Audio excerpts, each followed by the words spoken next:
사랑해도 됩니다. 좋아하는 마음까지는 부정할 필요는 없어요. 사람 마음이요, 그렇게 쉽게 정리되지 않는다는 것도 제가 잘 압니다. 하지만 사랑한다는 이유로 내 삶의 운전대까지 상대한테 넘기면 절대 안 돼요. 상대가 좋아도 내 기준은 있어야 됩니다. 상대가 소중해도 내 감정도 더 소중해야 합니다. 관계를 지키고 싶어도 나를 잃으면서까지 지킬 필요는 절대 없습니다. 사랑을 하면요, 사람이 약해질 때가 있죠. 평소에는 꽤 이성적인데 이상하게 사랑 앞에서는 판단이 흐려집니다. 연락 하나에 기분이 오르락내리락하고 상대의 말투 하나에 하루 종일 마음이 불편하고 상대가 조금만 멀어진 것 같아도 불안해집니다. 처음에는 이걸 사랑이라고 생각을 해요. 내가 이 사람을 많이 좋아하나 보다. 그래서 이렇게 신경 쓰이나 보다. 근데요, 시간이 지나면요, 이상한 느낌이 들어요. 사랑을 하고 있는데 행복한 게 아니라 계속 긴장하고 있는 거죠. 좋아하는 사람을 만났는데 편안한 게 아니라 계속 눈치를 보고 있는 거예요.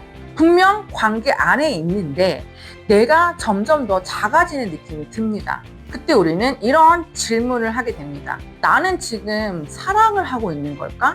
아니면 사랑이라는 이름으로 휘둘리고 있는 걸까? 분명 내가 힘든 거 잘 알아요. 분명 이 관계가 나를 흔들고 있다는 것도 잘 압니다. 주변에서 봐도 아닌 것 같고 나도 머리로는 아닌 걸 아는데 이상하게 마음은 계속 그 사람한테 갑니다. 오늘은요, 이 구조를요 3가지로 정리해 볼게요. 이 이야기는요, 단순하게 그런 사람 만나지 마세요 이런 얘기가 아니거든요. 왜 알면서도 못 나오는지, 왜 힘든데도 계속 기대하게 되는지, 왜 상처를 받으면서도 내가 나를 탓하게 되는지, 그 심리 구조를 하나씩 짚어보겠습니다. 먼저 첫 번째는요, 불안형 애착입니다.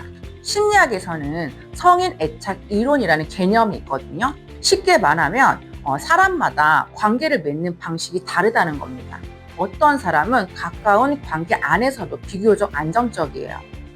상대가 연락이 조금 늦어도 바쁜가 보구나, 나중에 연락이 오겠지, 이렇게 생각할 수 있다는 거죠. 그런데 어떤 사람은 달라요. 상대 연락이 조금만 늦어도 마음이 불안해지는 거예요. 나한테 마음이 식었나? 내가 뭘 잘못했나? 이 관계 끝나는 건가? 이렇게 관계의 작은 변화들을 위기신호로 받아들입니다. 이게 불안형 애착의 특징입니다. 불안형 애착 성향이 강한 사람은요, 상대의 표정, 말투, 연락, 빈도 같은 그런 작은 변화에 굉장히 민감해요. 다른 사람은 그냥 지나칠 수 있는 말 한마디에도 이 사람들에게는 큰 신호로 느껴집니다. 상대가 평소보다 짧게 답장을 하면 그 짧은 문장 하나를 계속 곱씹습니다. 왜 이렇게 차갑게 말하지? 내가 뭐 실수했나? 상대가 잠깐 혼자 있고 싶다고 하면 그걸 단순하게 그 사람의 시간으로 받아들이기보다는 거절, 나에 대한 거절이나 이별의 예고처럼 느낀다는 거죠. 왜냐하면 이 사람에게 관계는요, 단순한 만남이 아니라 안정감과 연결이 되어 있기 때문인 거예요. 상대가 다정하면 안정이 되는 거고 상대가 차가우면 무너집니다. 상대가 확신을 주면 괜찮아지고 상대가 애매하게 굴면 불안해집니다. 이때부터가 문제가 시작이 된다는 거죠. 불안한 사람은요, 관계를 지키기 위해서 자기 기준을요 조금씩 내려놓습니다. 서운한데 말을 하지 않아요. 불편한데 그냥 참아요. 싫은데 괜찮다고 합니다. 상대가 떠날까봐 자기 감정을 숨기는 거죠. 겉으로 보면 배려처럼 보입니다. 관계는 원래 맞춰가는 거야. 내가 조금 이해하면 괜찮아질 거야. 그런데 안을 들여다보면 이건 배려라기보다는 불안을 잠재우기 위한 행동일 때가 많아요. 사랑해서 맞추는 게 아니라 버림받을까봐 맞추는 겁니다. 사랑해서 기다리는 게 아니라 관계가 끊길까봐 기다리는 겁니다. 사랑해서 이해하는 게 아니라 상대가 멀어질까봐 내 감정을 지우는 겁니다. 이 차이를 아셔야 돼요. 사랑은요, 상대를 향한 마음이지만 휘둘림은요, 내 불안을 상대가 쥐고 있는 상태예요. 내가 상대를 좋아하는 것과 내 감정의 안정감을 상대 반응에 맡기는 건 다른 거거든요. 물론 사랑하면요, 흔들릴 수 있죠. 좋아하는 사람이니까 신경 쓸 수 있죠. 연락을 기다릴 수도 있고, 그리고 서운할 수도 있습니다. 하지만 그 흔들림이요 반복되고 그 관계 안에서 내가 계속 작아지고 내 감정을 말하지 못하고 계속 상대의 눈치만 보게 된다면 그건 단순한 사랑의 설렘이 아니라는 거죠. 불안이 관계를 운전하고 있는 거예요. 그리고 이 불안 상태에 있는 사람이요 어떤 특정한 패턴의 상대를 만나게 되면요 거기서 진짜 문제입니다. 두 번째, 간헐적 보상입니다. 불안형 애착이 있는 사람은 상대의 작은 다정함에 훨씬 강하게 반응합니다. 이미 마음이 불안한 상태이기 때문에 상대가 주는 작은 어떤 확신 하나가 굉장히 크게 느껴진다는 거죠. 그래서 가끔 잘해주는 사람이요 더 위험합니다. 이상하죠? 매일 다정한 사람은 안정감을 줘요. 하지만 어느 순간 익숙해질 수 있습니다. 반대로 매일 못되게 구는 사람은 오히려 판단이 쉽습니다. 아, 이 사람은 아니구나. 아, 이 관계는 나를 힘들게 하는구나. 뭐 이렇게 정리하기가 쉽겠죠. 그런데 제일 끊기 어려운 관계가 따로 있어요. 평소에는 무심해요. 연락도 뜸합니다. 내 마음을 불안하게 만들어요. 나를 외롭게 만들어요. 그런데 어느 날 갑자기 너무 다정한 거예요. 예전처럼 날 보고 웃어줘요. 따뜻하게 말도 해줘요. 그리고 나에 대해서 특별하게 대해줍니다. 갑자기 또 사랑 표현도 합니다. 그러면 사람 마음이요 다시 흔들립니다. 그래, 이 사람이 원래 이런 사람이었지. 마음이 나한테 아예 없는 건 아니야. 이 순간 뇌는요 강하게 반응합니다. 왜냐하면 불안했다가 갑자기 어떤 보상을 받으면요 그 보상이 훨씬 더 크게 느껴지기 때문이거든요. 이게 행동 심리학에서 말하는 간헐적 보상입니다. 쉽게 말하면 슬롯머신과 비슷한 거죠. 매번 당첨이 되면 재미가 없어요. 매번 안 되면 그냥 포기합니다. 근데 가끔 터지면 못 끊습니다. 관계도 똑같습니다. 가끔 오는 다정함, 가끔 주는 확신, 가끔 나를 특별하게 대해주는 순간. 이게요, 사람을 계속 붙잡아둡니다. 그래서 휘둘리는 사람은 현재의 고통보다 과거에 좋았던 어떤 순간을 더 크게 기억합니다. 처음에는 정말 좋았는데, 그때는 나한테 진심이었는데, 그렇게 생각하면서요, 지금의 현실을 흐리게 본다는 거죠. 지금 나를 외롭게 하고 있는 행동은 반복되고 있는데 가끔 주는 저 애정 때문에 관계를 놓지 못하는 거예요. 이게 무서운 이유는 고통과 보상이요 함께 엮이기 때문인 거예요. 그 사람이 나를 힘들게 합니다. 그런데 동시에 그 사람이 나를 달래줍니다. 그 사람이 나를 불안하게 만들어요. 근데 동시에 또 그 사람이 나를 안정시켜줍니다. 그 사람이 상처의 원인인데도 위로의 원천처럼 느껴지는 거죠. 그러면요 사람은요 더 깊이 묵힙니다. 왜냐하면 불안을 만든 사람이 불안을 해결해주는 사람처럼 보이기 때문인 거예요. 그 구조 안에 들어가면 사람은 점점 상대의 작은 행동에 더 크게 반응한다는 거예요. 연락이 오면요 살아날 것 같고 연락이 없으면 무너질 것 같은 그런 느낌인 거죠. 다정한 말 한마디에 다시 기대하게 되고 또 차가운 말투 하나에 다시 불안해집니다. 이렇게 감정이 계속 위아래로 흔들리면요 관계는 사랑이 아니라 중독 구조에 가까워지는 거예요. 물론 상대가 의도적으로 나를 조종한다고 단정할 수는 없지만 패턴이라는 거죠. 상대가 의도를 했던 안 했던 내가 그 관계 안에서 계속 불안과 보상을 반복하고 있다면 그 관계는요 나를 건강하게 만들기는 어렵습니다. 그래서 사랑에 휘둘리지 않으려면 상대가 가끔 잘해주는지를 보면 안 돼요. 상대가 평소 나를 어떻게 대하는지를 봐야 합니다. 관계의 본질은요 이벤트가 아니라 패턴이거든요.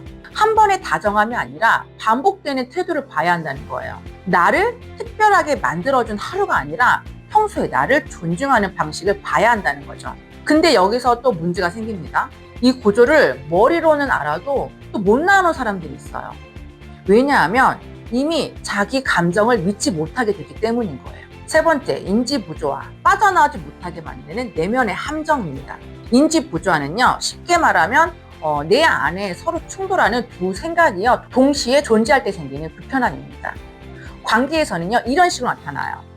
이 사람은 나를 사랑해. 근데 동시에 나는 이 사람 때문에 너무 힘들어. 이 두 생각이요, 같이 있는 거예요. 하나는 믿고 싶은 생각입니다. 그런데요, 다른 하나는 현실인 거예요. 이 두 가지가 충돌하면 마음이 굉장히 불편합니다. 사람은요, 이 불편함을요, 오래 견디기 어려워요. 그래서 둘 중 하나를 정리하라고 합니다. 여기서 가장 건강한 방식은요, 현실을 보는 거예요. 좋았던 순간은 있었지만 지금 반복되는 이 패턴은 나를 힘들게 하고 있구나, 이렇게 인정을 하는 겁니다. 그런데요, 이게 너무 아파요. 인정하는 게 너무 아프다는 거죠. 왜냐하면 이걸 인정하는 순간 내가 붙잡고 있던 그 기대를 내려놔야 되기 때문인 거예요. 언젠가는 달라질 거야. 이번만 지나면 괜찮아질 거야. 이 믿음을요, 내려놔야 합니다. 그래서 많은 사람들은요, 더 쉬운 쪽을 선택합니다. 현실을 바꾸는 게 아니라 나를 바꿔버리는 거죠. 내가 예민한 거야. 내가 너무 많은 걸 바라는 거야. 내가 더 잘하면 이 사람도 달라질 거야. 이렇게 생각하면요, 당장은요, 마음이 조금 편해집니다. 왜냐하면 관계의 어떤 문제를요, 상대에게 찾는 순간 관계를 다시 판단해야 하지만, 문제를 나에게서 찾으면 아직 희망이 남아있는 것처럼 느껴지기 때문이에요. 내가 잘하면 되겠지, 내가 더 노력하면 관계가 괜찮아지겠지, 이 생각은요, 겉으로 보면 어떤 성찰처럼 보이는데요, 하지만 모든 문제의 원인을 나에게 돌리는 건 성찰이 아닙니다. 그건요, 자기 의심이라는 거죠. 그리고 이 순간부터 관계의 기준이 사라지기 시작합니다. 상처를 받아도 내가 예민한 거고, 서운해도 내가 기대가 컸던 거고, 불안해도 내가 집착하는 거고, 힘들어도 내가 부족한 사람이 됩니다. 그러면 이제 내가 느끼는 감정은 관계의 어떤 신호가 아니라 내가 고쳐야 할 결함처럼 느껴진다는 거죠. 이게 정말 위험하거든요. 내 감정을 믿지 못하면요, 관계 안에서 나를 지킬 수가 없어요. 불편함을 느껴도요, 넘어갑니다. 상처를 받아도요, 참습니다. 서운함이 쌓여도 말하지 못합니다. 왜냐하면 말하는 순간 내가 이상한 사람이 될 것 같기 때문인 거죠. 그래서 인지 부조화는요, 사람을요, 관계 안에 묶어둡니다. 처음에는 불안해서 휘둘리고, 중간에는 가끔 오는 다정함 때문에 기대하게 되고, 마지막에는 내 감정까지 의심하게 되면서 빠져나오지 못한다는 거죠. 이 구조가요, 완성이 되면 사람은요, 관계를 객관적으로 보기가 어려워집니다. 밖에서 보면 분명 힘든 관계인데 안에 있는 사람은요, 계속 이렇게 말합니다. 그래도 좋은 점이 있어. 그 사람도 힘들어서 그래. 물론 관계는요, 한쪽 말만 듣고 판단할 수는 없습니다. 모든 관계에는요, 복잡한 맥락들이 있죠. 하지만 한 가지는 분명한데요, 사랑이 계속 나를 의심하게 만든다면 그거는요, 한번 멈춰서 봐야 합니다. 사랑이 계속 나를 작게 만든다면 그건 구조를 한번 봐야 돼요. 사랑이 계속 내 감정보다 상대의 반응에 우선하게 만든다면 그건 사랑의 깊이가 아니라 관계의 불균형일 수도 있다는 거죠. 상대의 이벤트가 아니라요, 패턴을 한번 보세요. 사람은요, 그냥 사랑에 휘둘리는 게 아니에요. 먼저 불안형 애착이 있어요. 관계의 작은 변화도요, 위기로 느끼는 상태인 거죠. 그 다음에 간헐적 보상이 옵니다. 가끔 오는 다정함이 그 불안을요, 강하게 붙잡습니다. 그리고 마지막으로요, 인지 부조화가 생겨요. 이 사람은 나를 사랑해. 근데 나는 너무 힘들어. 이게 충돌 속에서 결국 나 자신을 의심하게 된다는 거죠. 이 세 가지가 연결되면 사람은요, 알면서도 못 나옵니다. 머리론 압니다. 이 관계가 나를 흔든다는 걸 압니다. 내가 예전 같지 않다는 것도 압니다. 그런데 마음은요, 계속 기대합니다. 하지만 여러분, 관계의 본질은요, 이벤트가 아니라요, 패턴이에요. 한번 잘해준 것보다 평소에 나를 어떻게 대하는지가 더 중요합니다. 갑자기 다정했던 하루보다는 반복되는 태도가 더 중요합니다. 좋았던 기억 하나보다 지금 내가 이 관계 안에서 어떤 사람이 되고 있는지가 더 중요합니다. 오늘부터 한 가지만 해보셨으면 좋겠어요. 상대가 잘해줄 때 내 기분이 얼마나 좋아지는지를 보지 말고 상대가 평소에 나를 어떻게 대하는지를 보세요. 사랑해도 됩니다. 좋아하는 마음까지는 부정할 필요는 없어요. 사람 마음이요, 그렇게 쉽게 정리되지 않는다는 것도 제가 잘 압니다.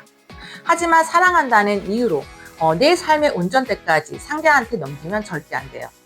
상대가 좋아도 내 기준은 있어야 됩니다. 상대가 소중해도 내 감정도 더 소중해야 합니다. 관계를 지키고 싶어도 나를 잃으면서까지 지킬 필요는 절대 없습니다. 사랑은요, 둘이 하는 겁니다. 한 사람은 불안하고, 한 사람은 참고, 한 사람은 맞추고, 한 사람만 계속 자기 자신을 의심한다면 그건 사랑이 아니라 불균형입니다. 좋은 관계는요, 나를 불안하게 만드는 관계가 아니라 좋은 관계는 나를 더 나답게 만들고 내 삶을 무너뜨리지 않고 서로의 세계를 존중하게 만듭니다. 그러니까 여러분, 사랑 앞에서요, 너무 쉽게 자신을 의심하지 않았으면 좋겠어요. 내가 불편했던 이유가 있어요. 내가 서운했다면 그것도 어떤 신호가 있어요. 내가 계속 작아지고 있다면 구조를 봐야 합니다. 사랑해도 됩니다. 하지만 휘둘리지 마세요. 사랑은 감정이지만 관계는 패턴입니다. 그리고 그 패턴을 보는 순간 휘둘리던 자리에서 한 발 물러설 수 있어요. 사랑은 해도 휘둘리지 말자. 제가 꼭 드리고 싶은 이야기입니다. 어떻게 이 컨텐츠도 도움이 되셨나요? 도움이 되셨다면 구독과 좋아요 부탁드리고 여러분의 다양한 생각들을 댓글로 남겨주세요. 여러분의 성공을 늘 응원합니다. 파이팅!